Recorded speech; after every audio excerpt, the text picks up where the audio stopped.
outdoor motocross. It's spectacular. It's exciting. It draws huge crowds with all kinds of action, big jumps, and big stars. It's Supercross. It's spectacular with all kinds of action, big jump, and big stars.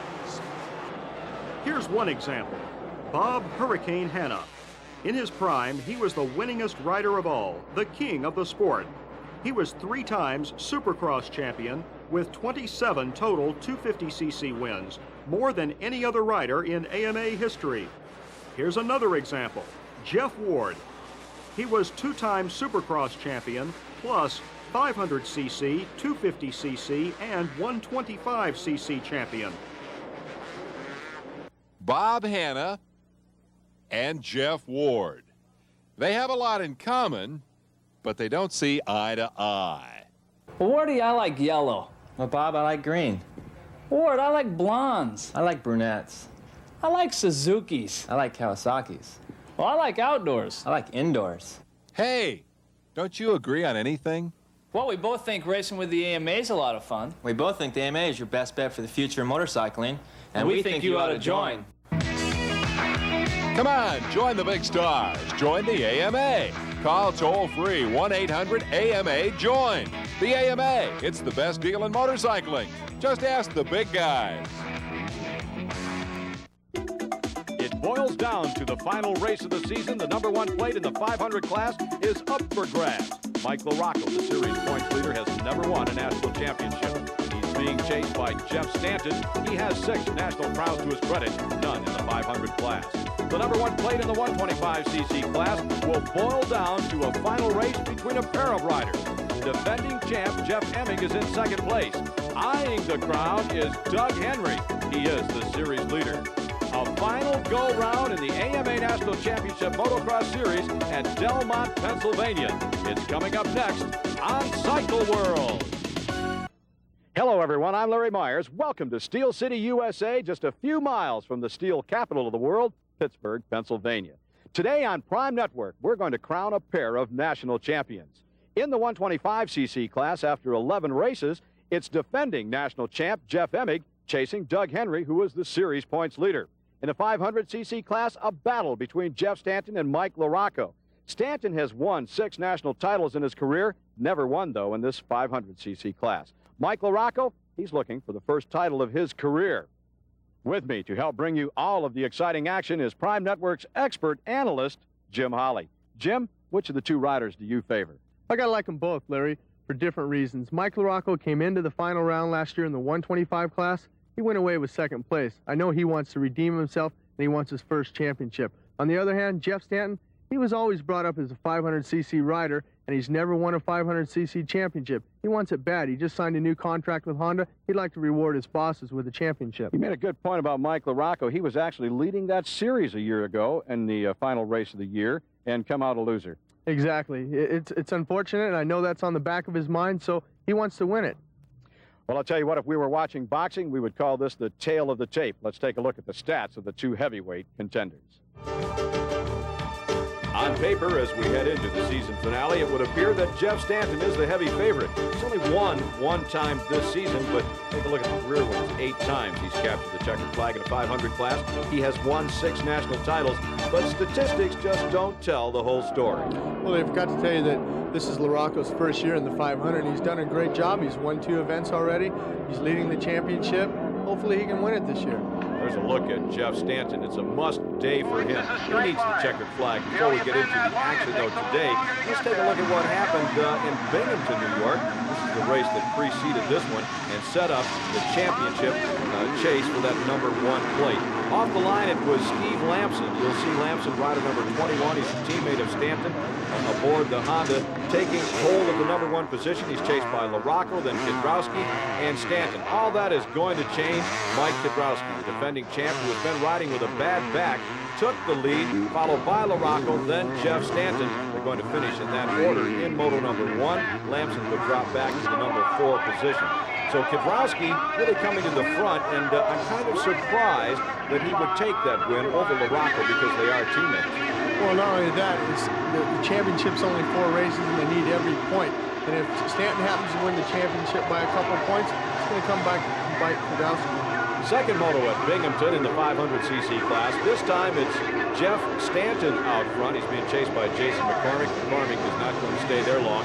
In third place is Mike LaRocco, the series contender for the title. Now watch what happens coming up. LaRocco is going to take the lead away from Jeff Stanton. It's what happens to Stanton in the number 2 position that you need to watch. Jim?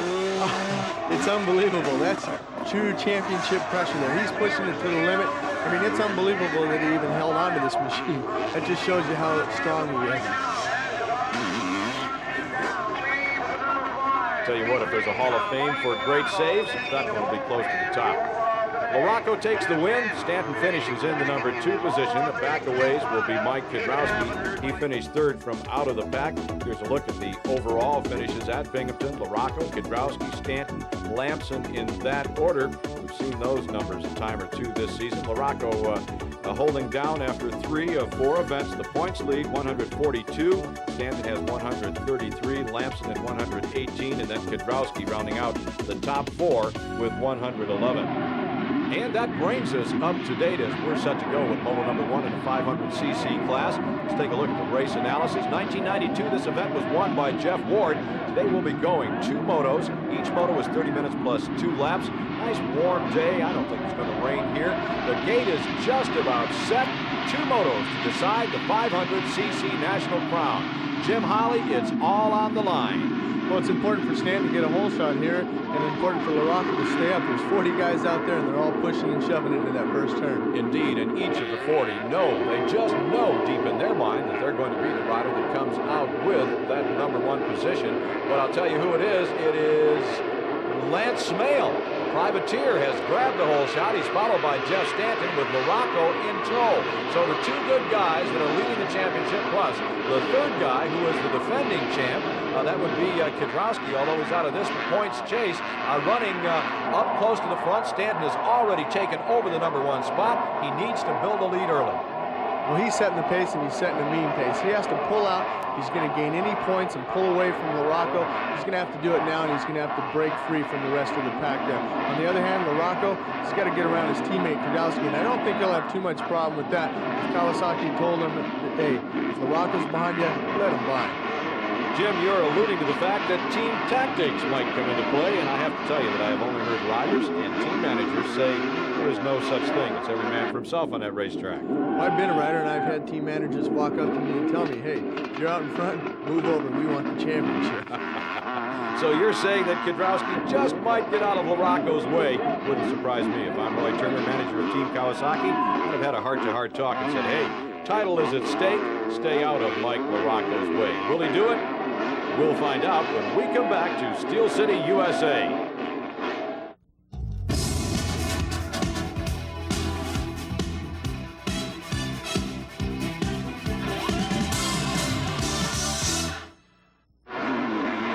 Welcome back to Cycle World and the season finale of the AMA National Championship Motocross Series. It's just about over. Mike LaRocco, rider number 5, 1 year ago at this same track, all but had the 125cc national title wrapped up.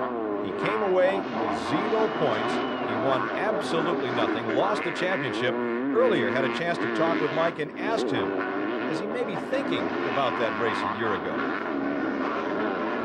Yeah, I just kept myself busy all week, so I didn't think about it. And I'm just going to go out here and, take it like it's another race. And hopefully do what I've been doing earlier 3. I guess the main idea is to stay out of trouble and make sure you nail it down. Well, I think the main idea for me is to get the whole shot, get out front, and, win the race. If I can get out in front and stay away from anything that could possibly happen, I think I'd be better off. Kind of exciting, the thought of your very first title, isn't it? Yeah, definitely got to get this one under my belt. After last year, makes me want to win that much more. So, I'm going to go out and give it what I got. Hopefully I'll have that title. I have to think, Jim, that it's tough to drive that out of your mind. Gaining no points in 2 motos and effectively lost that title. Got to be running through his mind again. I don't think he can just drive that out that way. But here's Mike Kudrowski. Meanwhile, Kudrowski, as we said earlier, would maybe cut a little bit of slack for Mike LaRocco. It's not happening. He's up there battling now for the lead. He sweeps to the outside of Stanton and takes over the #1 position here in Moto #1, dropping Stanton back to second, and LaRocco now running third. LaRocco needs the points. He needs to be up there where Kudrowski is. Well, Kudrowski did a good thing by passing Stanton. That drops Stanton back. That loses Stanton 3 more points to LaRocco. So maybe Turner said, if you're not going to let LaRocco by, then at least win the race. Boy, you're digging deep for that. Here's another look. What happens?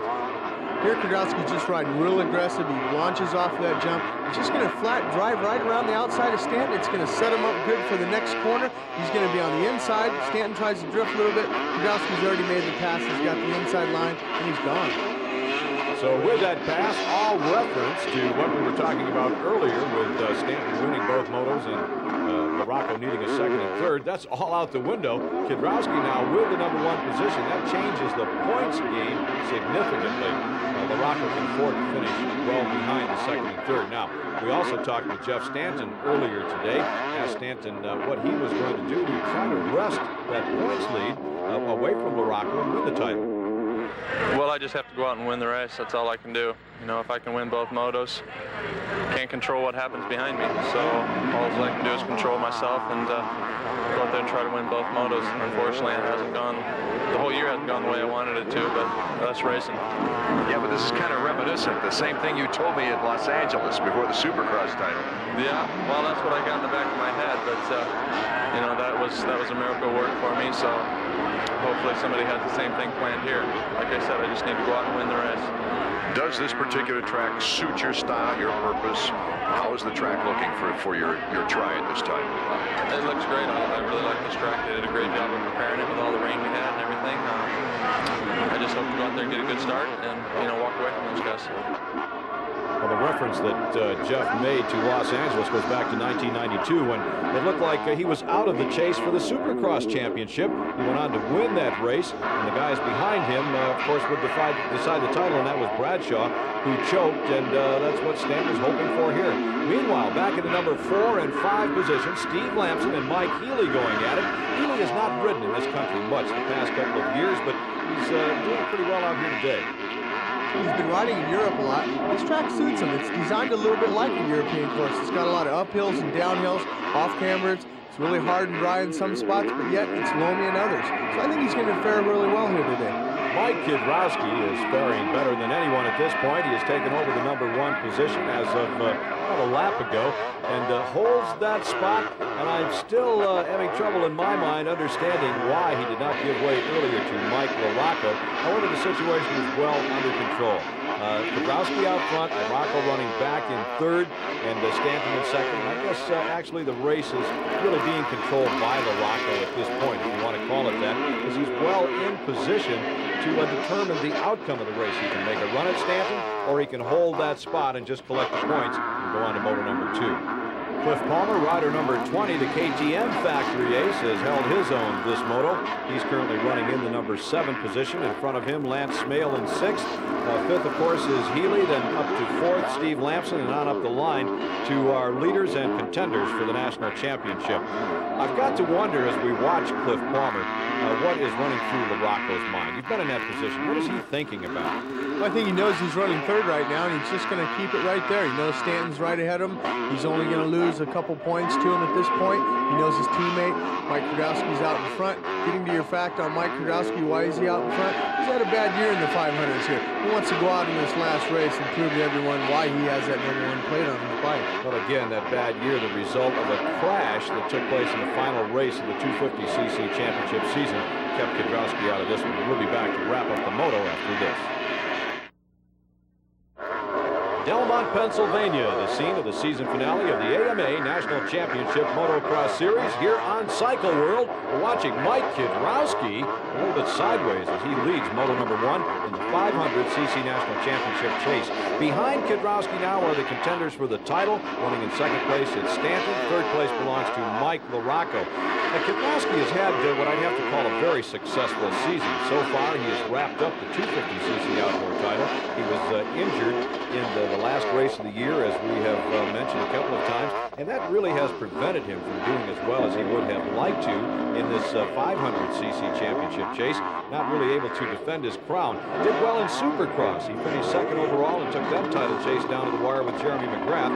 Earlier in talking with Mike Kiedrowski, had the opportunity to ask him, Mike, what do you favor, Supercross or Outdoor Nationals? You do well in both. What is the difference? I think, you know, it just has to go on a rider's, if a rider's good in Supercross or he's good on outdoor, if he likes to go fast or he likes to go slow and jump.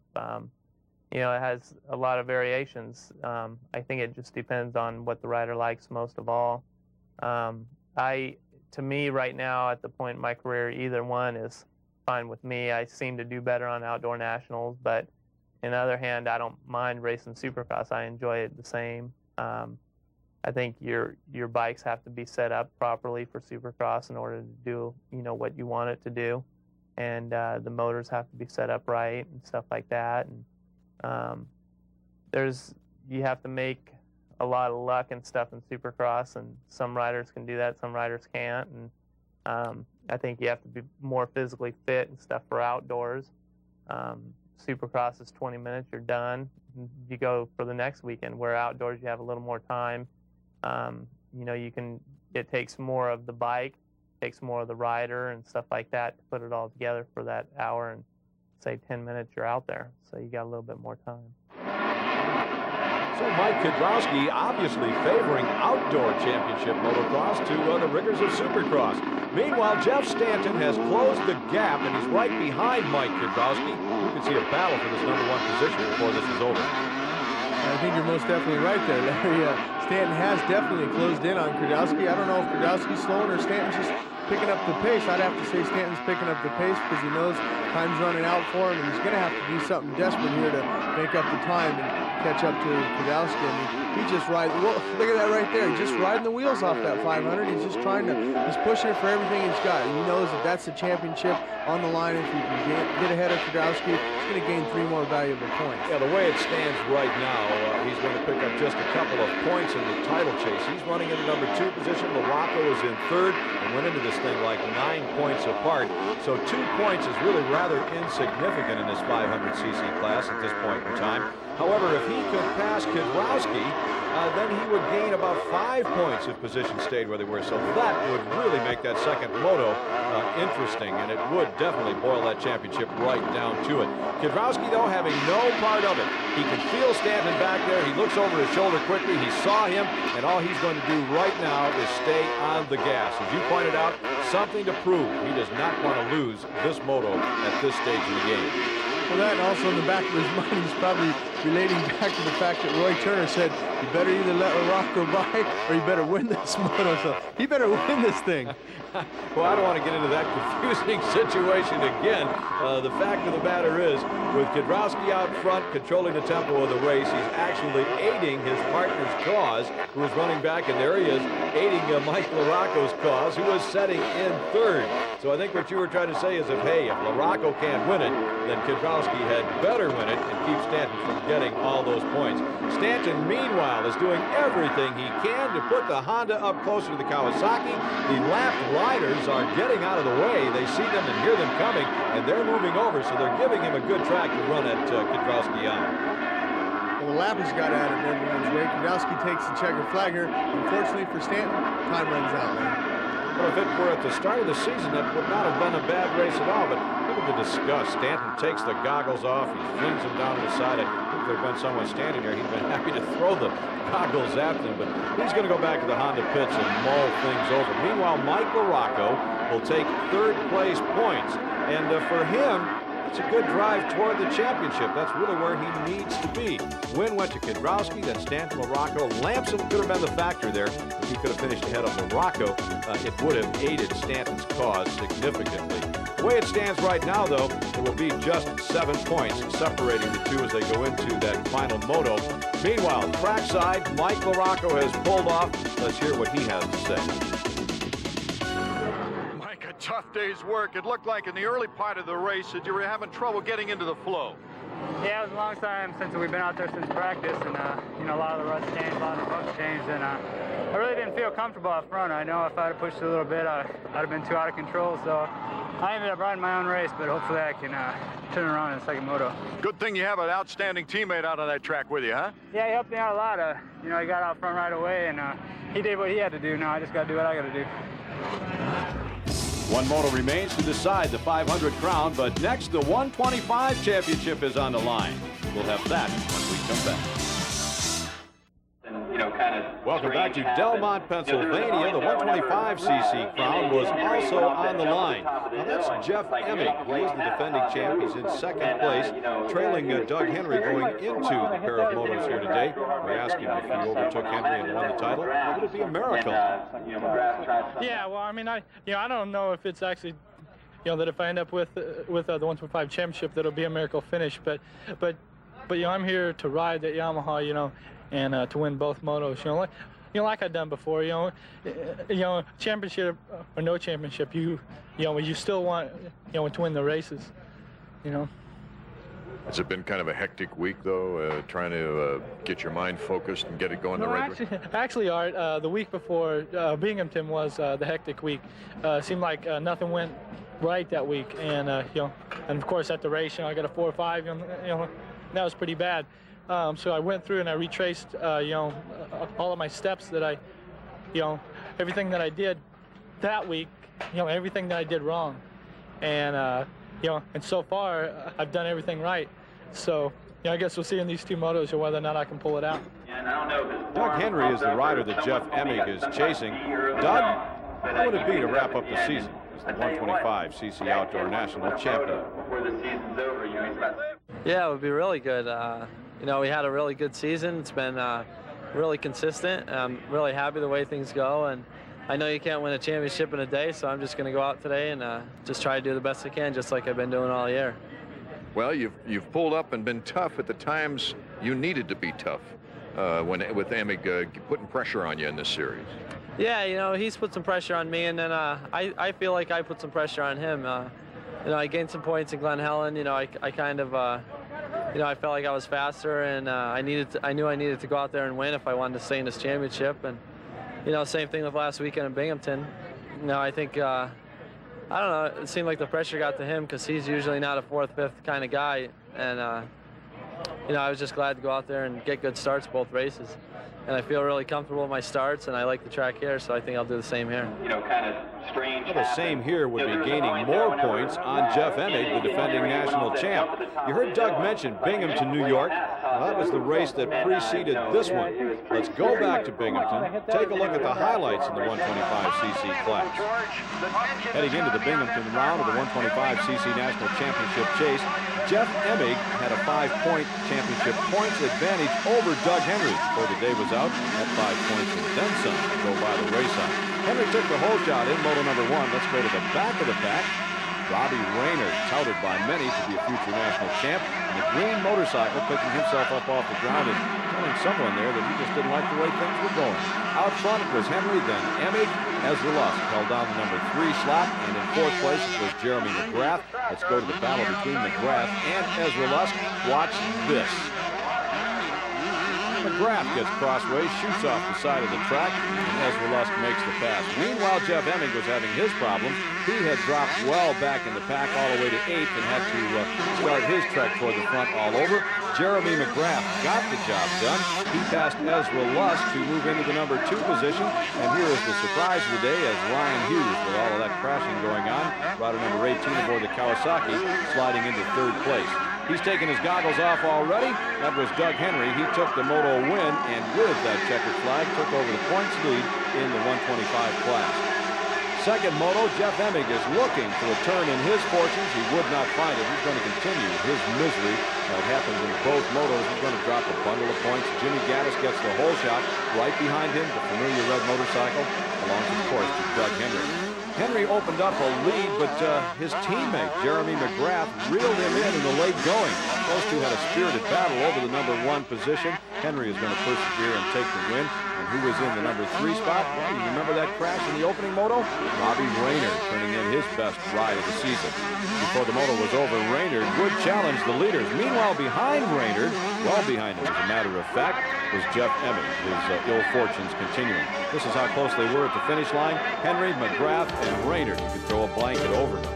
So the finishes at Binghamton: Doug Henry, Jeremy McGrath, Ryan Hughes, and Robbie Raynard turning in an excellent ride with a 7-3 finish in the 2 motos to finish 4th overall. 5th place went to Jeff Emig. So after 11 of 12 events, Doug Henry is on top of the point standings by 11 over Jeff Emig. Jeremy McGrath is in 3rd, then Ezra Lusk holding down the number 4 slot. And that sets the stage for the season finale in the 125 class. We'll have that action for you, show you what happened when we come back. Stay with us on Cycle World.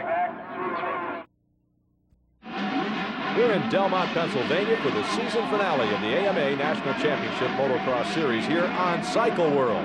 These are highlights from 125cc action that took place earlier today. The gate is about to drop on moto number 1. A pair of contenders will decide the title. Jeff Emig, the defending champ, trails by 11 points. Doug Henry, who is the series points leader. Those 2 riders will get away pretty close to the head of the pack. We're going to show you what happens at the rear of the pack. Rider number 43, Ezra Lusk, the most notable rider among the 3 that are on the ground. And Jim, it's got to be tough starting way back there. Guaranteed to start. Damon Huffman was the other rider, and Ryan Hughes. They got a lot of guys that got to work up and pass. They're going to finish up in this race. Well, I think probably passing all of those guys is out of the question at this particular time. Meanwhile, out front, Todd DeHoop, a privateer, holds down the number 1 position. Robbie Raynard was following him, then Brian Swink, Jeff Emig, and Doug Henry. So the 2 contenders are fairly close to the front of the pack. They will decide the championship between them. There's Emig and rider number 16 being Doug Henry. Henry, I have to think, with an 11-point margin, is content right now to watch the guy that is trying to take that championship away from him. Yeah, exactly. That's where he wants to be. He just wants to follow right behind Emig and let Emig work up through the pack and take the chances. He's just going to sit back and kind of watch things and see what develops here up front.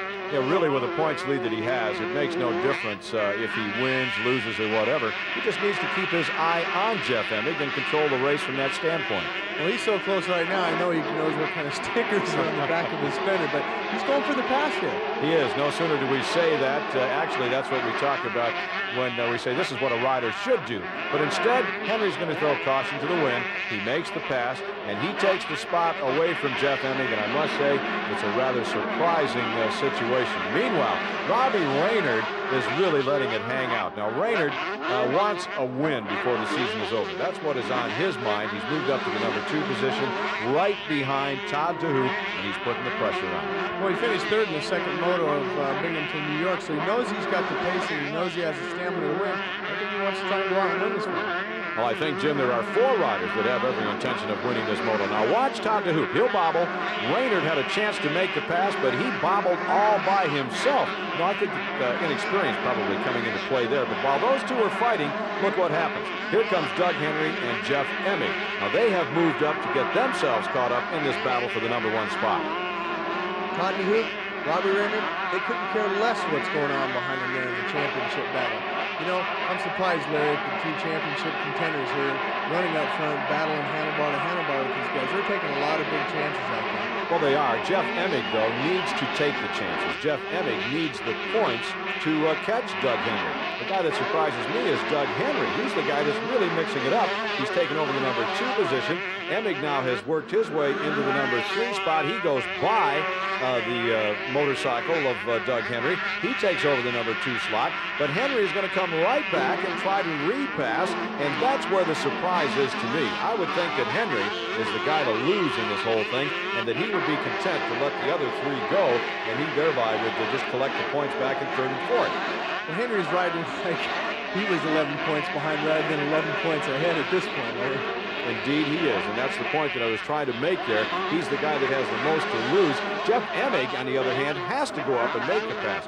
He has to pass Todd DeHoop to take over the #1 spot, and he did just that. He put his motorcycle ahead of Henry. Then when DeHoop made the error, he took over the lead, leaving Henry now back in the #3 slot with Robbie Brainerd holding down 4th place. But watch Henry. He comes right around the outside. That was a good move. It was a safe move and a sane move. He came around to the outside and made the pass on Todd DeHoop, and now he again is in control of the race. I shouldn't say in control of the race. I should say in control of the championship point standings. He's where he needs to be. Now, for the next several laps, it appeared that he was content holding that #2 position. However, late in the moto, the pair of riders were way out front of the rest of the field. Watch what happens. It may have been a loss of concentration, or possibly he was trying to catch Jeff Emig one more time. We'll never know, because certainly Henry is not going to fess up to a mistake of that magnitude, and he's never going to tell us just why he did go down. However, it could have cost him the race, Jeff. The race is already won, Larry, by Emig. The championship is the main factor here. He could have lost the championship right here. He could have busted his arm. He could have busted his bike. Fortunately, he got back up and finished second. So the question was, as Doug Henry picked himself up off the ground and Jeff Emig took the checkered flag, although he finished second, would he be fit to come back in Moto #2? And speaking of Moto #2, you will not believe the drama that is about to unfold. Here are the results now of Moto 1. Emig, Henry, Swink, McGrath jumping ahead to Moto #2. An unbelievable turn of events. Turned this championship upside down, then turned it back right side up. We'll have all of that action for you when we come back on Cycle World. Stay with us. Welcome back to Cycle World. You're watching AMA National Championship Motocross. It's the season finale from Delmont, Pennsylvania. In the last segment, we watched the first moto in the 125cc class. Now the gate is about to drop on the second moto. This is action that took place earlier today. We're going to bring you the highlights of the moto. Just tell you that we ended that first segment with Doug Henry crashing, and we wondered, would he be able to come back in Moto #2, or would injuries maybe slow him down? Key here is Doug Henry had an 8-point lead over Jeff Emig going into this moto. As the moto unfurled, we found neither one of the two riders up front. Instead, it was Robbie Brainerd holding down the #1 spot. He was being chased by Ezra Lust, rider number 43. Damon Bradshaw was in there. A lot of riders, but no Doug Henry, no Jeff Emig. To the amazement of the spectators and the pit crews, those two riders are at the back of the pack. In just a second, we'll show you how they got there. Meanwhile, attention is on Robbie Brainerd. He's looking for his first ever national win. Now, let's go back to the start. First, Jeff Emig. There he is. You see how far back he is? Well, if you think he's that far back, look at Doug Henry. There he is. He's even farther back. He got stuck in the gate. He's got 39 guys to pass. He's got a dusty track to work with. And he's got a championship on the line. It's going to be interesting.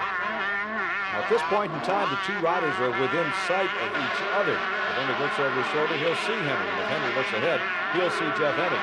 What happened was, after they rounded the first corner, Emig crashed. He was quickly up, but that took the advantage that he had gained by Henry getting caught in the gate. It took that advantage and just threw it out the window, so all things went back to being equal. Now, before the moto was over, Henry and Emig would get into it a couple of times. They would change their positions back and forth. The surprising thing to me was, once that Doug Henry caught Jeff Emig, he didn't stay behind him. He had an 8-point cushion to work with, and we're back in the pack. Why didn't he stay there? I can understand the pass on Scott Sheet, but he's coming up on Jeff Emig, and he's going to take the position away from Emig. Why, Jim Holley, didn't he hold on to his spot and let Emig go? That's a good question, Larry. I would have just stayed back there and, like I said, read the rear fender of Jeff Emig. I don't know why he's pushing so hard. Maybe he wants to go out and say that, you know, I am the champion and I won. Well, obviously, an injury from the first moto crash was not a factor. He's performing very, very well. However, he is risking a second moto crash. And this is the thing that really amazes me. I guess it goes back to a racer is a racer is a racer. They can't stand to have someone ahead of them. They just want to make the pass. Well, that, and also that these guys have been head-to-head. This is a 12-race series. This is the last race. They've battled back and forth the whole series, and I think that Henry wants to say, I'm the better man. I won today, and I also won the championship. Well, I guess in theory that's the way to do it, but I'll tell you what, in practice it works out better when you accept the checkered flag in the championship without taking the chances, and that's what Robbie Rayner did in Moto number 2. He's going to be the overall winner today, and here they come down to the line. It's going to be Doug Henry taking the measure of Jeff Emig. The championship is over. There were no last lap heroics. Jeff Emig knew that all was lost with several laps to go in that win. So Doug Henry has been crowned, or is currently being crowned, the 1993 125 champ. Jeff Emig pulls in, and the gentleman that he is offers his congratulations. There are the final standings. Henry, Emig, McGrath, Ward. Let's go to our newly crowned champ. How good does it feel, Doug? Feels great, you know, especially with all these people here. I'm glad all the people came down. And I know I had a lot of fans here. I'm glad I was able to win the championship. What went through your head when you got caught in the gate? Well, I knew I could still win, you know, or, you know, I knew I'd be able to move up quick, you know, even though I got a bad start, but I fell over there in the first lap, and I was really nervous from there on. Doug Henry won the war, but not the battle. That honor went to Robbie Rayner, the first win of that young man's career. Yeah, I got the whole shot the first moto, and I got tired, and then my arms pumped, and then the second moto I got out front again, and I just tried to ride smooth and not get tired, and I did it. And I think Ezra went down, and I was kind of happy because I was kind of making a couple mistakes, and I'm so happy. How does it feel to get that first, not only moto win, but first professional win overall? Feels great. I want to do it more. Did you feel you'd get a win this quick in the season? I was hoping for a sooner one, but I'm happy for this one. I just hope I can carry it on for next year and just go into the Supercross and keep winning there. One race remains in the 125 season, that race being, can Doug Henry spray the entire crowd at Delmont before the champagne runs out of the bottle? We'll be back. You're watching AMA National Championship Motocross from Delmont, Pennsylvania. It's the season finale, the final moto in the 500cc class. At stake, the national championship. Mike LaRocco is the points leader. Jeff Stanton is doing the chasing. If LaRocco finishes fourth, and if Stanton wins this moto, then they would end up tied in points. That's not good enough. LaRocco needs at least a third place, assuming Stanton wins, to wrap up the championship. On the ground, Sean Hogan, rider number 741. He'll not be a factor in this one. Steve Lamson grabs the whole shot, and Lamson looks like he means business. Meanwhile, watching from the sidelines, that's Mike LaRocco Sr. Last year at this race, Jim Holly, he was watching as the 125cc championship was up for grabs, and his son, Mike LaRocco, in the same situation, needed some points to wrap up that title. Instead, he scored 0 points. He walked away losing the championship, and I have to think that's what was running through his mind. Well, not only that, it wasn't the factor that Mike was riding bad. He had a couple DNFs last year here. The bike failed him. Hopefully the bike didn't fail him in the first moto. It's going to be interesting to see if it can hold together for the second moto. Mike Kidrowski, meanwhile, takes over the number 1 position in moto number 2. Kidrowski won the first moto. He made short work of Lamson in this one. We talked earlier about team tactics, and apparently they're not going to come into play here. I would think that maybe Kidrowski would hold back just a little bit to see what would take place behind him, how the championship battle would be shaping up. But it's in LaRocco, it's LaRocco in third, I should say, and Stanton running fourth. So even if Mike does not know that at this point in time, it's working out in LaRocco's favor. Well, I think that Mike, like we talked about in the first moto, Mike Kudowski had a bad year this year in the 500s. He wants to go out this last race of the AMA's season. There's no more 500s after this year, so he wants to go out with a win. Well, that's a good point. He is the defending champion in his 500cc class, and at the tail end of the season, they have made the determination that 500s will be no more. There will not be a chance to contest the championship in 1994, so whoever wins it will not be able to display that number 1 plate. Maybe Kudrowski wants to be the last rider in history to win a 500cc race. He'll go down to the tribute book. Meanwhile, Mike LaRocco working on the rear wheel of Steve Lamson. He knows Stanton is right behind him. Lamson doing his part in this moto. He's holding up LaRocco, not allowing LaRocco to get around him, but LaRocco taking measures into his own hands through that series of jumps. LaRocco pulls even with Lamson, and he makes the pass. A good move on the part of LaRocco, and now will Lamson let Stanton by? Oh, I'm almost sure the Honda guys are led. Telling Steven comes around and Jeff is behind him and let him by because he's got a championship to win. If he's going to win it, he's going to have to go up to the front. So team tactics might still come into play. I really don't understand why Lamson has not moved over already. Certainly he knows Stanton is back there. However, I think the attitude today is, hey, this is the last race of the year. If you want it, you got to come get it. We ain't handing nothing to nobody. Well, if they're not handing anything, he's sure earning his way. He just made the pass on Steve Lamson. He's going to have to work up and catch Kwiatkowski and LaRocco if he wants to win this championship. He can catch them all he wants, but unless LaRocco drops back to at least 4th place, the title is gone. We'll be back to see if that happens after this. The AMA National Championship motocross season has boiled down to this, the final moto of the season. It's in the 500cc class. You're watching Mike LaRocco, who is currently in 2nd place in the moto. He's being chased by Jeff Stanton. Key here is LaRocco is the points leader. Stanton is the challenger.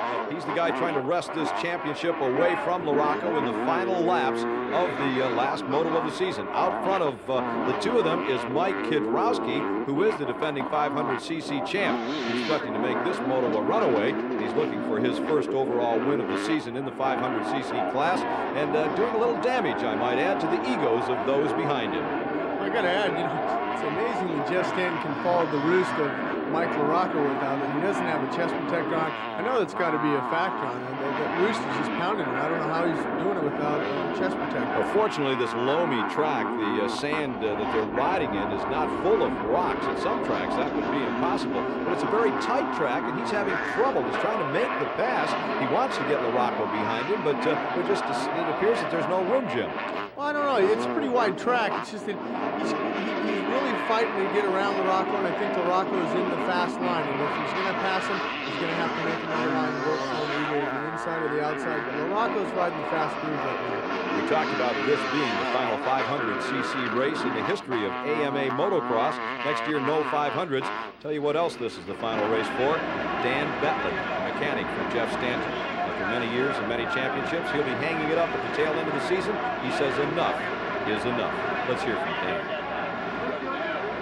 Basically, I'm just kind of burned out, you know. I don't want my my attitude to affect Jeff's performance, and I can't handle driving this truck anymore. I'm afraid if I drive down I-10 again through Texas, I'll pull my 45 out and start shooting passerbys, people passing by. So basically, the bottom line is the driving and my physical well-being and my attitude towards Jeff, probably in that order. So you are entertaining offers then to stay closer to the shop? Oh yeah, and I think that would be the best for the best transition for whoever comes in to work with Jeff. I can try to help him and try to make it as smooth as transition as we can.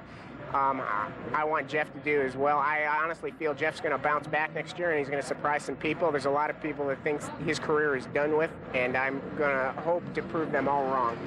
Well, as we watch the final moto of the 500cc National Championship season, I have to wonder, can the loss of Dan Bentley mean all that much to Jeff Stanton? I know he's been with him for a good number of years and tuned his motorcycle to perfection as he won all of those titles, but how will it in reality affect Stanton?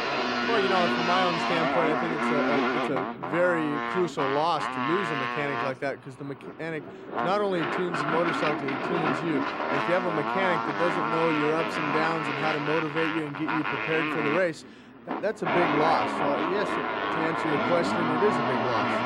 For all you folks that travel I-10 in Texas, let there be no misunderstanding. That was a tongue-in-cheek comment. Dan Bentley does not even own 45, let alone keep it in the glove compartment of his truck. I'll tell you who has a 45 right now. He's blasting everyone away is Mike Kwiatkowski. He's well out in front in this second moto. Steve Lamson running back in the number 4 position. Lamson a long way from the lead in this one. It has not been the kind of season that Lamson was looking forward to. And a lot of thirds, a lot of fourths, but not up there where he had hoped to be. We'll be back to wrap this season up right after this. Welcome back to the last moto of the 1993 AMA National Championship motocross season, and as a matter of fact, it's the last moto ever in this 500cc class. Motorcycles have not sold all that well in this class, and I think probably, Jim, it's well, they're hard to ride. A 500cc machine is really tough to ride. Of course, as sales dwindle, there's no need really to promote the class by racing, so it's going to be a thing of the past. I'm kind of sorry to see it go. I'm saddened to see him go too, Larry. You know, I've enjoyed the 500 class over my years of racing and everything. It's a man's machine. It takes a certain person to ride a machine like that. And it's unfortunate the sales have been down. It's an end of an era. It certainly is that. An end of an era and the beginning of a new era for Mike LaRocco as he is on his way to winning his first ever championship. Kidrowski's going to take the checkered flag here in just a second, but this guy has the title in hand. Jim, what is he thinking? I know what I'd be thinking. I'm hoping that checkered flag's around the corner. Well, it's not too many corners away. Here comes Mike Kidrowski, arm in the air. He will claim moto number 2, just as he did in moto number 1. Take the overall win for the day. Mike LaRocco Sr., I think he's thinking it's about time for me to uncross my fingers. He can do that just about now as Mike LaRocco crosses the finish line. He wins the 1993 AMA 500cc National Championship, and for you trivia buffs, write this down, he'll be the last rider to ever win that honor. Mike Sr. comes up, a pat on the back. Mike Jr. looks over and says, hey, the bike ran swell, and now a great big hug for Dad, and a hug for the mechanic. Tell you what, folks, it takes the effort of a lot of folks to win a championship, not just the rider, and you can see the culmination of that there. Kidrowski, LaRocco, Stanton, and Lamson, that's the way they finished overall here in Delmont. Let's take a look at the final standings in the class. LaRocco on top, Stanton, Kidrowski, and Lamson following. For Mike LaRocco, that first ever national championship, it has got to feel good. Let's go to Mike in winner's circle. Your very first title, does this really give you some confidence now to step up and say, hey, Mike LaRocco is in championship caliber? Yeah, it is. I finally got that championship under my belt, and I'll tell you, it makes it a whole lot funner. You know, you got something behind you, and makes you look forward to getting a lot more. Congratulations to Mike LaRocco and to Honda. They edged out Kawasaki in the battle for the Manufacturers Championship. That fight also went down to the final motos. Jim Holly, it's been a great year in motocross. Final thoughts? Oh, it was a great championship year, not only for the 250, but especially the 125 and the 500. Going down to the last moto like this, great season. And I thank you, Jim, for the insight as this motocross season unfolded. Until next year, for Jim Holly, I'm Larry Myers. So long.